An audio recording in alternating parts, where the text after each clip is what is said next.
Bismillahirrahmanirrahim. Ini saya bacakan keterangan tentang bagaimana kalau seorang suami itu dia tidak bertanggung jawab dalam kehidupan rumah tangga, tapi dia juga tidak mau menceraikan istrinya, padahal istrinya secara zahir maupun batin terdolimi.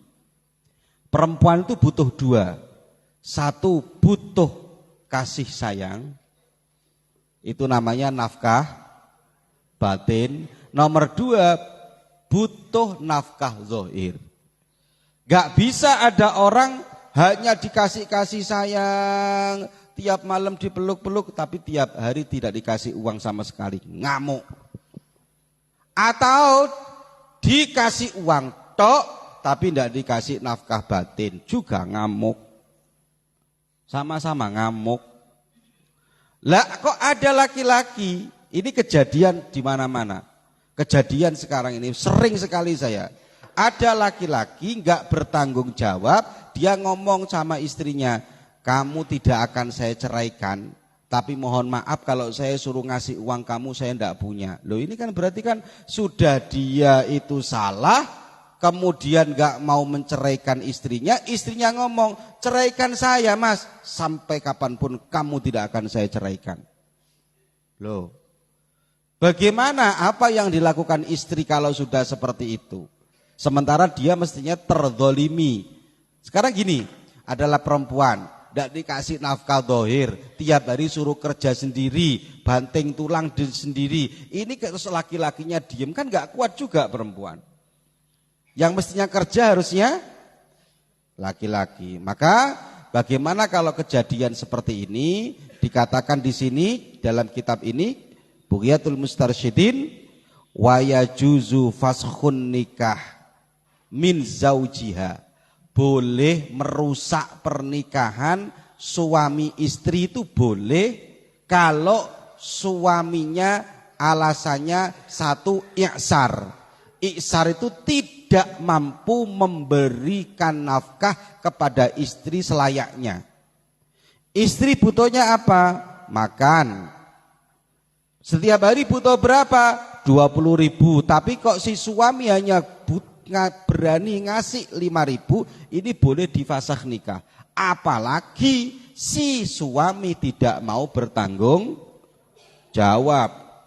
Maka yang pertama, cara yang pertama, kalau kejadian seperti itu, agar si istri tidak terdolimi, rofa'a amroha lil hakim. Yang pertama adalah melaporkan apa yang terjadi kepada dirinya ke KUA. Contoh, ini ada si perempuan. Si perempuan ini sama suaminya nggak dinafkahi, atau sama perempuan ini sama suaminya wis ditinggal-tinggal, dibiarkan, ya toh, lebay, kok lebay apa? Jablay. Jablay itu apa sih? Jarang dibelai. Ya toh, jablay. Akhirnya terus si suaminya itu pergi, atau kadang-kadang suaminya selingkuh, kemudian enggak ingat sama istrinya. Tapi ngomong, "Saya tidak akan menceraikanmu sampai kapanpun." Itu kan namanya istri terdolimi.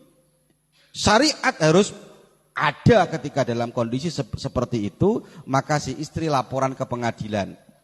Nulis surat, lapor ke pengadilan, "Pak, saya pengen gini. Kemudian pengadilan manggil suaminya. Biasanya pengadilan manggil saksi-saksi.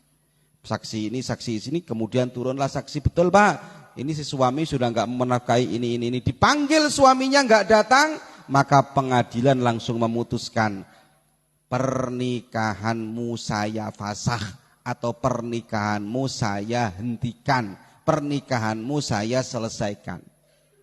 Yang ngomong hakim. Terus si suami ngomong, "Oh enggak bisa." Si suami ngomong bisa, ngomong enggak bisa. Kalau sudah Pak Hakim ngomong terceraikan, maka hukumnya sudah cerai. Hukumnya sudah pesah. hukumnya sudah terjadi penghentian pernikahan. Gitu loh. Karena saya pernah dengar ada ya kasus, ada laki-laki datang ke saya, Gus, saya ini Gus nggak merasa ini tuh.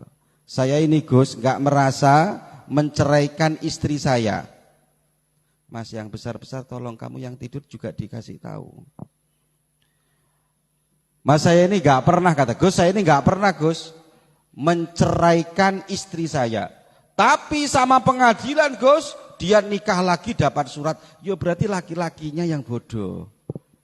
Kenapa? Karena kalau pengadilan yang memutuskan, kamu ngomong cerai ataupun nggak cerai, hukumnya tetap terjadi secara syariat sah perceraian yang di pengadilan. Karena apa? Karena ketika terjadi kezaliman kepada istri Raf'ul Hakim melaporkan kejadiannya kepada hakim memanggil saksi-saksi, diputuskan pesah, maka terjadilah perpisahan walaupun si suami tidak mengucapkan kata cerai. Paham ya? Nah, nomor 1. Nomor 2, kejadian yang agak ruwet yang nomor 2 ini. Orang lapor ke pengadilan itu syaratnya 1. Harus apa? Harus tercatat pernikahannya. Kalau dalam bahasa kitabnya ada isbatun nikah. Harus ada isbatun nikah dari hakim. Kamu tanya ke pengadilan. Saya ini beberapa kali kan ngisi di pengadilan ini. Saya tanyakan di pengadilan, Pak, orang lapor dalam pernikahan itu syaratnya apa, Pak? Syaratnya 1 Gus. Apa? Syaratnya harus punya catatan nikah. Harus punya catatan nikah. Contoh, si Rizky nikah dengan seorang perempuan, tapi Rizky pernikahannya tidak mau dicatat. Berarti nikah apa jenenge? Siri. Ini kejadian di mana-mana. Kemarin ada orang Malang, kasusnya seperti ini juga. Waktu kita ngisi acara di Kalimantan Barat, kasusnya juga sama. Seperti ini. Setelah nikah siri, ternyata si Rizky gak mau tanggung jawab sama istrinya. Dia ngomong, kamu gak saya nafkahi, capek aku nafkahi awakmu. Ya sudah, istrinya ngomong, kalau begitu ceraikan saya. Oh, gak akan saya ceraikan selamanya. Kan kurang ajar namanya laki-laki ini. Gak mau tanggung jawab, tapi perempuan digantungkan seperti itu.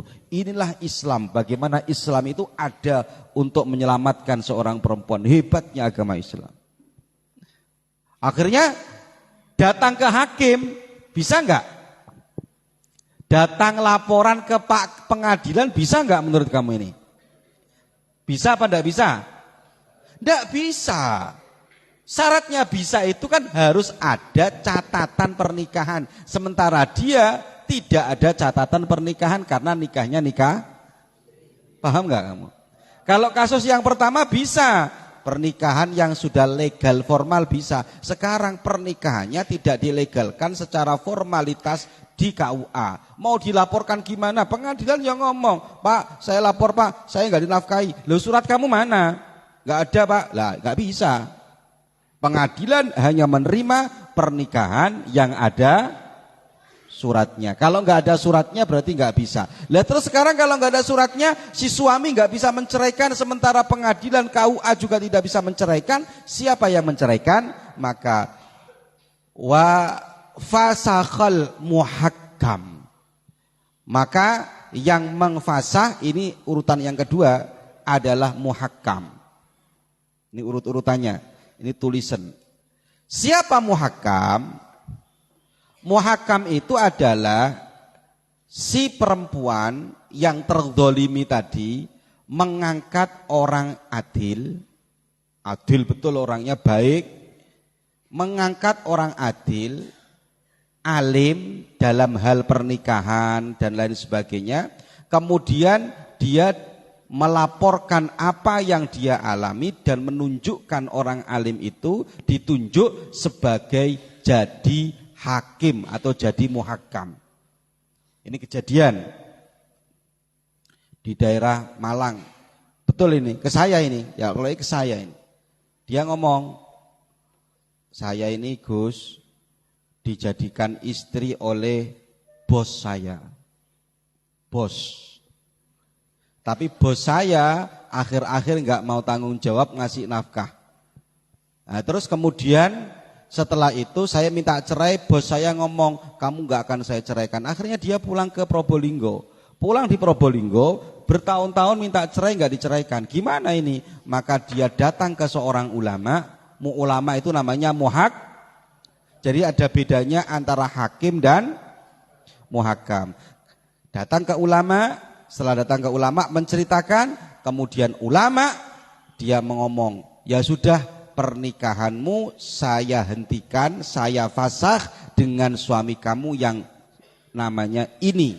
Maka dengan ucapannya ulama tadi langsung terjadilah hukumnya perceraian. Loh kok bisa ulama itu menceraikan? Disamakan dengan apa?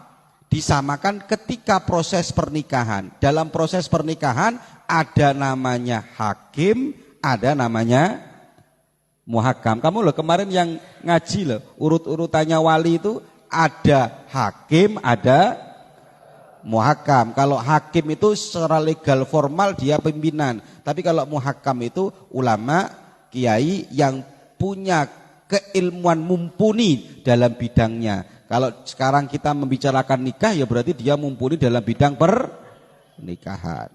Yang terakhir hakim tidak bisa, muhakam nggak ada. Seumpama loh yo, hidupnya kamu di mana? Di daerah gunung, cari hakim tidak bisa. Kenapa? Karena nggak didaftarkan. Coba tanyakan di Ustadz di daerah gunung ini banyak pernikahan yang tidak tercatat oleh KUA. Betul lihat ya? Wis pokoknya kawin.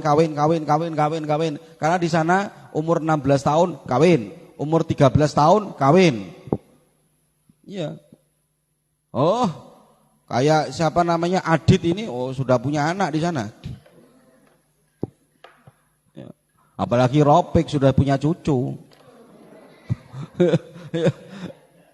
Loh, ke hakim nggak bisa, ke muhakam nggak ada, karena ternyata satu desa itu nggak ada yang adil, atau ada yang adil tapi nggak ada yang ngalim.